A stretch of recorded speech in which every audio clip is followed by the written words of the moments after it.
Hi, everybody. Hey. Welcome to the White Hatter YouTube News Show. Darren here. I'm Brandon. Let's talk about some updates from us. First update from us is new video on the channel. That's a good-looking guy. That is a good-looking guy. Hey, by the way, just notice my new haircut? Mom got new clippers, and it's like, I think this is like, it's almost as if I could take a shaving to my head now. It's pretty tight. What do you think? Pretty tight? Welcome to the White Hatter hairdressing class. So, a new video, we talked about the Griffin router. Good-looking guy. Did I say that already? Yes, you did. Good-looking guy. Griffin router, it's a kind of like a home security privacy control router for It's families. like a Swiss Army knife, man. It does multiple functions. That's that's what's cool. I mean, this is the first router that we have found that does multiple things into one unit. Basically, it's like a Swiss Army knife, right? Like we tested it. We tried. We had one of our friends who's an ethical hacker try to hack it from the outside in, and it survived. And I think this should be. It's a little pricey, but you get what you pay for. You get what you pay for, right? Because you could Lego approach this, yes, right? But in the long run, Lego approaching it, you're paying actually more money than you would if you got it this way. But you get what you pay for, but I think that this has almost become like our #1 recommendation, right? But it's a premium, right? It's about $299, I think, for it now. But boy, does it do all kinds of cool things, and people can watch the video. Yeah. So that's on the channel. Where's the channel? What channel? You're on it. I know. YouTube. What is it? The White Hatter. The White Hatter. We have our free parent and caregiver monitoring filtering tool webinar happening on the 17th. And then the next day is our featured session, 2 hours, and that's on dangers online, predation, and exploitation. And those links will be down below in the description. Yeah, the premium one that we got there, I think it's only like $5.99 to join or whatever, right? I mean, it is the topic right now that parents should be alive to because of what's going on with COVID. And I think because COVID is taking root again, I think we're going to have we're going to be ending up going back to lockdown. Just making an assumption or prediction, and so that means more kids are going to be on screens for longer periods of time. So this is an issue because we've seen anecdotal increases in online predation taking place. So this presentation I think is really important. Of all the ones that we teach, all of them are important. But this, I mean, given the circumstances we find ourselves in, I think is really important. And how can they register for it? It's on the website. Links down below in the description. What's the website? TheWhiteHatter.ca. TheWhiteHatter.ca. Let's talk about some news. In the news. First news topic is this is interesting. New Xboxes and PlayStations. Are you going to get one of these? I might get the Xbox Series X one. So what's the difference between getting this and using the gaming computer you have? Because you got a gaming computer too, right? No? Well, it's a shared one, and it's being used by my partner for streaming, so I can't always have access to it all the time. So what's better, like this or an actual gaming computer? Well, gaming PCs are naturally better on how. It depends on what you invest into it. Oh, okay. So can you not play the games on the PS? Can you not get those games for your gaming computer? You can, but not all the games. Some games are PC specific. Oh, okay. But it depends. But on that note, so what game would you like to play on this system? Whatever ones come out. Oh, all right. How much is it? The Xbox Series X and PlayStation, they're about $600. Jumpin' Jehoshaphat. Really? Yeah. Wow.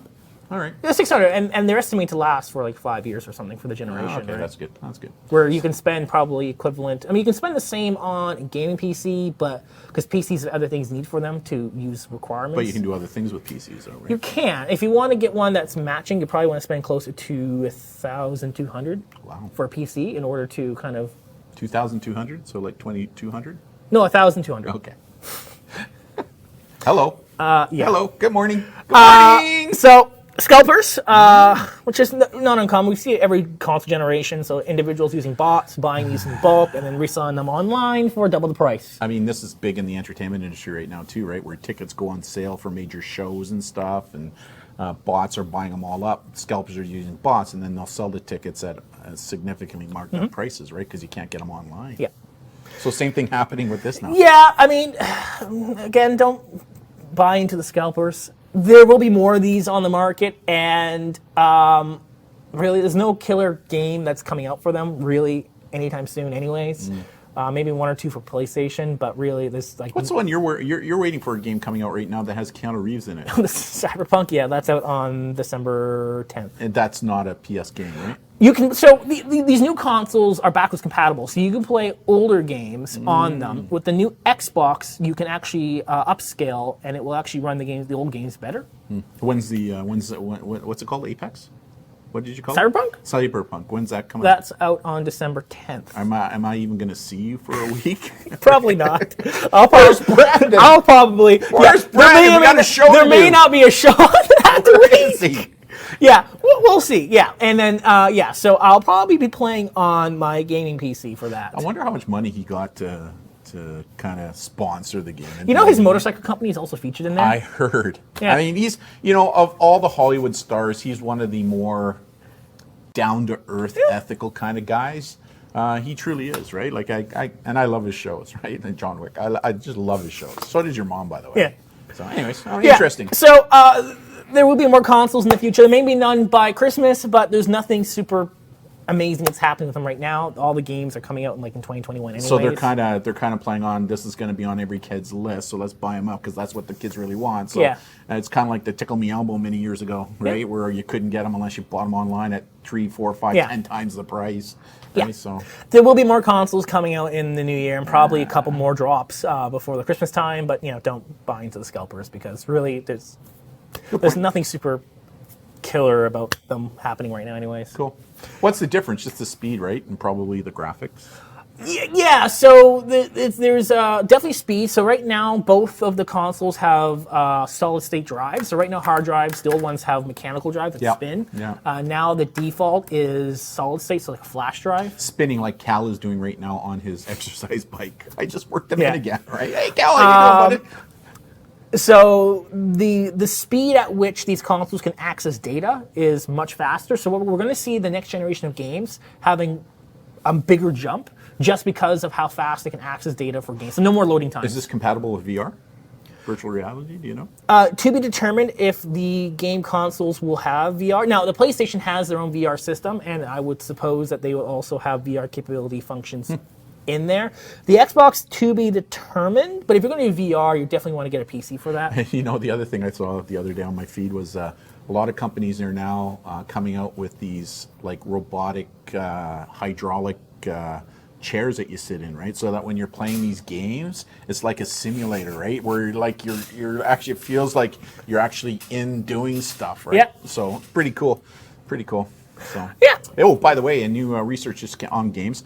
Oxford research just came out. Oxford University, new study, or they looked and followed a bunch of teens. It's a fairly large study and they found that gaming doesn't have necessarily the negative mental wellness issues that a lot of people think they did. And they actually worked with the gaming industry. So a lot, as you know, a lot Obviously of the research, not EA. yeah, a lot of the research is self-reported. This one wasn't. They actually looked into, and so it's quite an interesting study. So, anyways, kind of cool. Good. Just came out today. Started reading it. Yeah. Let's talk about Amazon and influencers. So, Amazon. Interesting story. Amazon sues TikTok and Instagram influencers over knockoff scams. So, just for people who are watching who don't know what an influencer is, what's an influencer? Someone who has a lot of followers. People pay money for them to show off their products. Kind of like, buy my Hydro Flask, when in fact it is a thermal flask, where I'll sell a product, and because I have hundreds of thousands, if not millions of followers, they're hoping that those followers will now purchase the product that I'm hawking. Yeah, so it's an interesting story. So basically, what these influencers were hired to do is basically promote a product that was a knockoff, which is against Amazon store policies. Right. Now, what's interesting, Amazon's going after the influencers. Now, I don't know where this will go unless the influencers actually have a stake in the company that sells these products. Because if I just hire you to promote a product, if you have no contract with Amazon, why are they suing you? But if I'm knowingly hawking a product that is a fake product, well then there's some liability, I would suggest. To me, right? And I guess you have to prove the influencers know that they were false. The willful blindness doesn't stand up in courts too well. The issue here is that these influencers are getting paid by these companies. That's why they're called influencers, right? So they get paid, and so if they're turning a blind eye to the fact that they're hawking a product that is a knockoff, well then, yeah, you know what? There should be some liability associated. You mentioned it though. The challenge is, how do you prove it? Yeah, I mean, if the influencer had like a stake in the company that sold it, or they were selling it themselves on Amazon, that makes sense to me. I don't think so. No, see, I disagree with you. I think if the influencer's hawking a product that they know is fake, I think there's some liability. Assuming they knew it's fake. Yeah, assuming. And that's going to be the But hard if I part. just come and go, here's a product, sell it.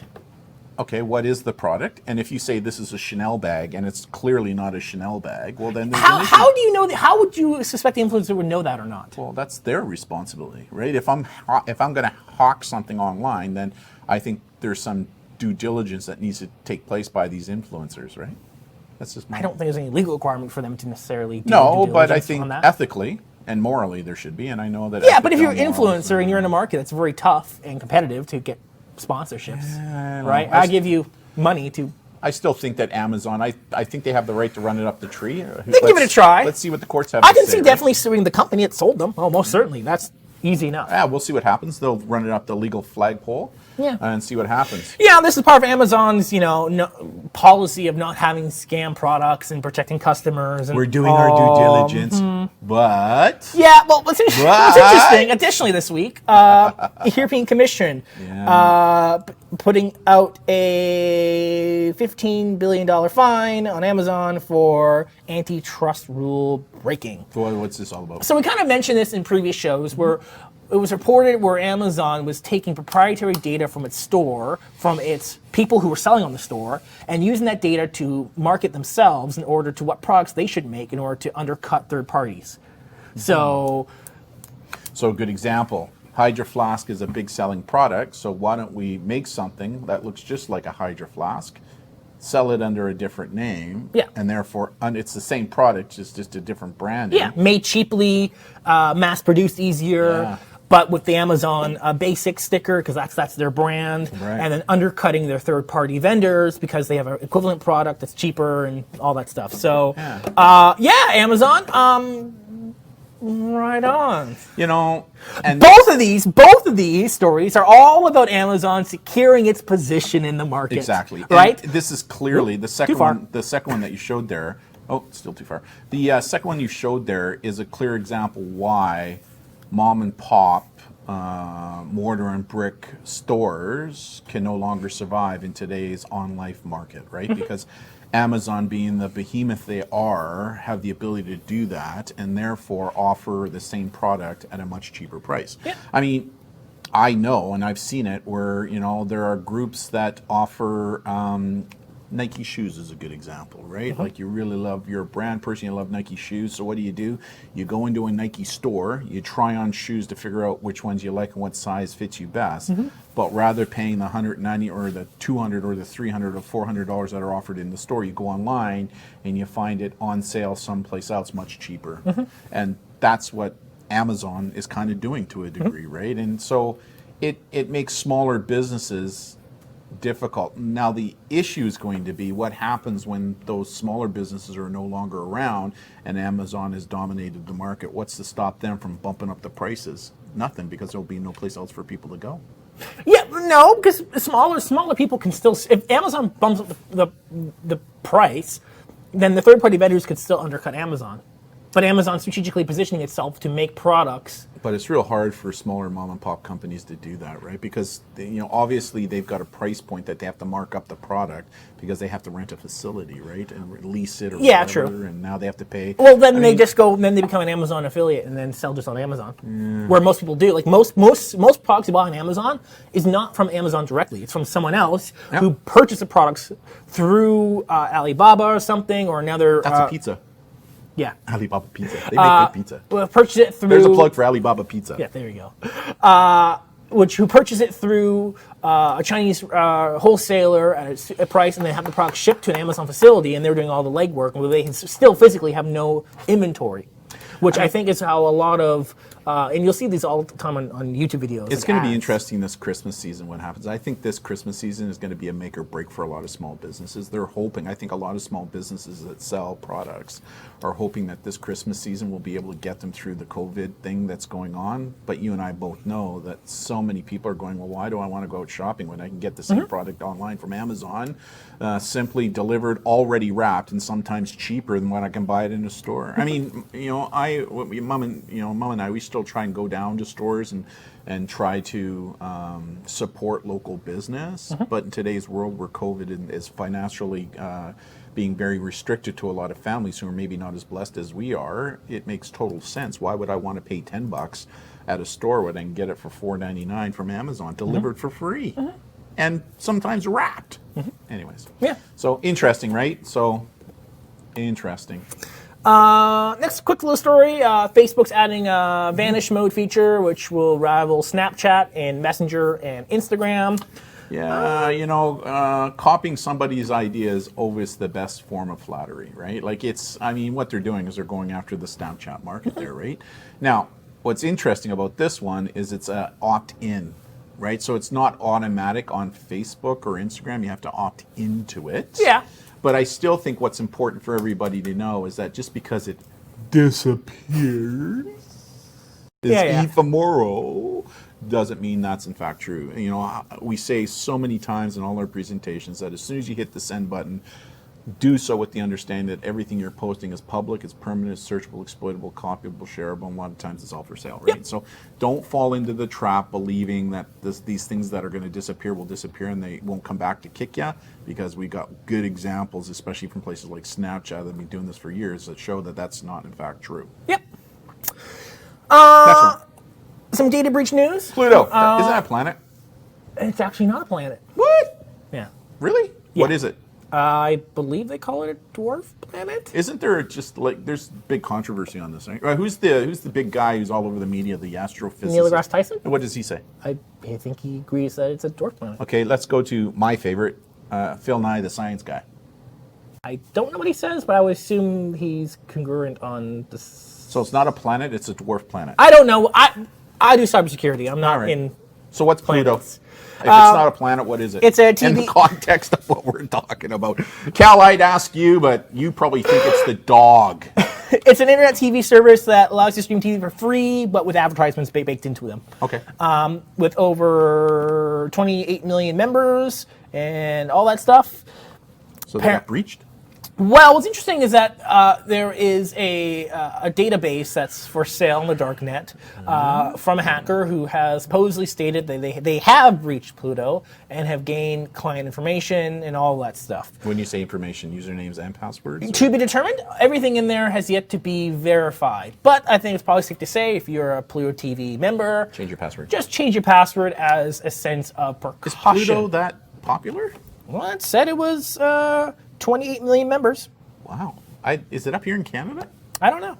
Wow. Interesting. Yeah. Never heard of it before. It's just internet TV, but with ads baked into it. When I think Pluto, I think Planet or the cartoon. Yeah. So that's that. If you're a Pluto member, North Face, which is kind of the same, right? Which is a retailer. Now, what's interesting about this story? These guys are big, right? Is they were suffering from a credential stuffing attack, which is essentially. When I think stuffing, I think Thanksgiving. By the way, U.S. Thanksgiving is coming up, right? Oh yeah. It's different than the Canadian Thanksgiving. True. But so what they were facing was unauthorized access. They determined there was unusual activity on login requests, where it was assumed that there was a hacker trying different passwords and usernames that were probably gathered from another data breach that was made public, because people don't change their passwords, people don't have different passwords. Right. So what they'll do is credential stuffing, and they will try the same password and username combination on many different websites. North Face was one of them, so they did a quick precautionary method, and they just reset people's passwords. And didn't they say that though the hashtags the passwords are hashed or something? No, in this one, that's probably the next one you're thinking of. This one, again, not like someone hacked into the company database directly. They were just trying on mass scale, trying to log in to verify passwords. And we always recommend that, like once a month, people who are watching us, you should check to see if your emails have been compromised. And the way to do that is pwned, right? Yeah, havebeenpwned.com is a good one. There's other ones out there as well. Yeah. But yeah, checking your passwords are good. And what's that site called? Havebeenpwned.com. And how do you spell pwned? Because a lot of people PWNED, I think is what it's called. Perfect, yeah, because a lot of people, I think, will put pwned rather than pwned, right? So, just another free resource for all of you. The last resource Animal is Jam. Is that like Animal Crackers? It's a game. That was released not that long ago. However, 46 million records were released onto the dark web. 46 million? 46 million, including usernames, encrypted passwords, Yeah, what players' does encrypted birthdates, and genders. I mean, true. We don't know yet what type of encryption was used, and we see this all the time by companies saying, "Oh, they were encrypted passwords," but some companies have really poor encryption standards. There's different levels of secureness and encryption. And as you know, there's a number of programs in Python out there that will unhash. Correct. Right.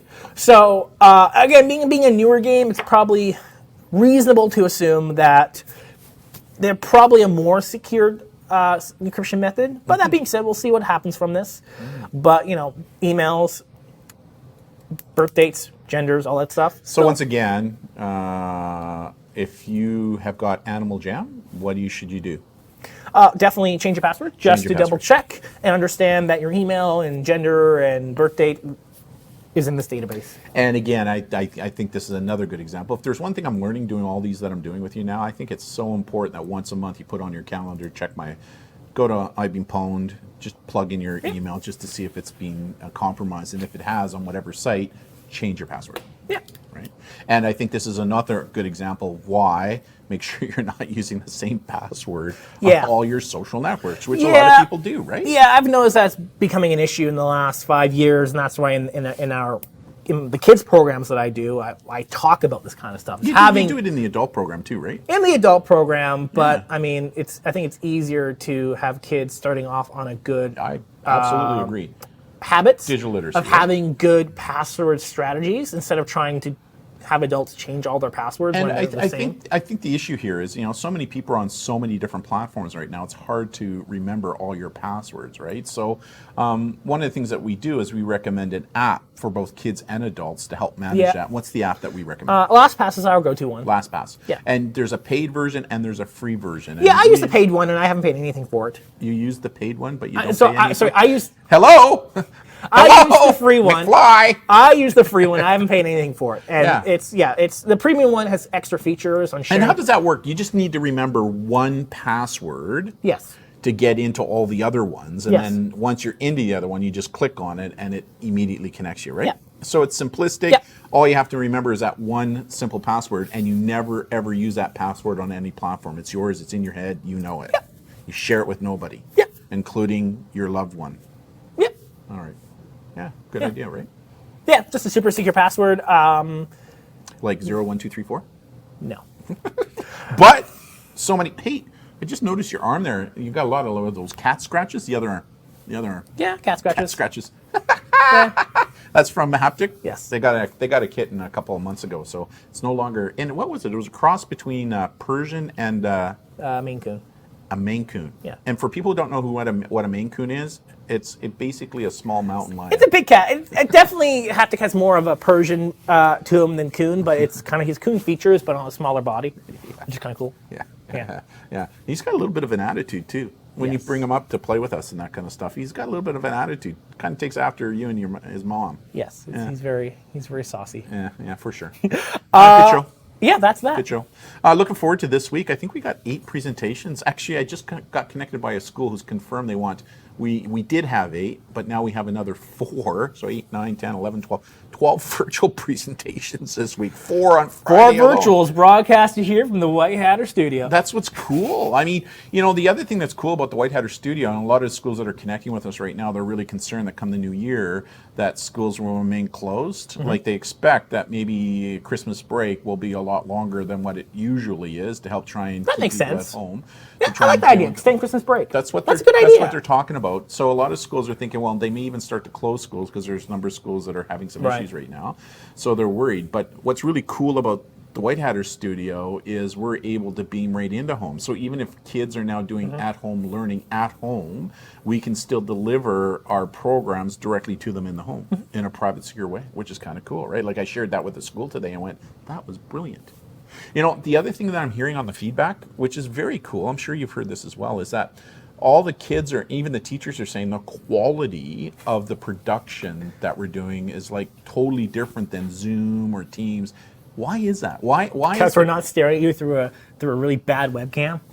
Is there any other reason why? Like Well, if we're using our proprietary platform, then yeah, it's full 1080p. See, like Zoom and the other platforms stream at 720p, which is, I mean, if you know what you're looking for, there is a noticeable difference. yeah. But they're all saying how clear it is, and the audio they said is fantastic. Well, that's because we have cameras and microphones. And then they're also saying it's like they all expecting it to be in like another Zoom meeting, like all the kids and teachers are getting tired of, and they said, and that's what we say. Like what we do is like a full production. Yeah, it's like we're doing a Twitch stream.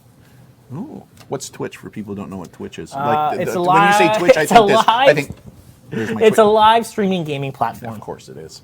So, I mean, everything we do is derived from what gamers use when they stream their games, just ramped up at scale to be more of a professional production. And we got a full studio, right? With 2 sets now, multiple cameras. I mean, it looks like CNN or CBC News in here right now, right? Well, we're getting there. A couple more upgrades to do, but Yeah, kind of cool. Kind of cool. So that's kind of the feedback we're getting is they just love it. They love the quality, but more importantly, they're loving the content as well that we're sharing with them, right? And you've done a really good job with the studio and doing what it is, and and you've taken over all the parents' presentations now. Like I don't even do those anymore. Like you're brilliant what you're doing there, and then you do 4s and 5s and 6s and 7s, and then I'm looking at the middle schools and high schools. Yeah.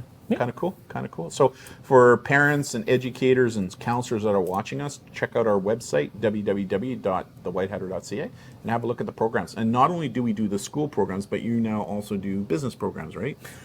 yeah, we're currently developing the business programs for online virtual training. Right now, we're super busy with schools, so we're focusing on that. But yeah, we are working on the business programs as well to be similarly delivered via virtual. Yeah, good show.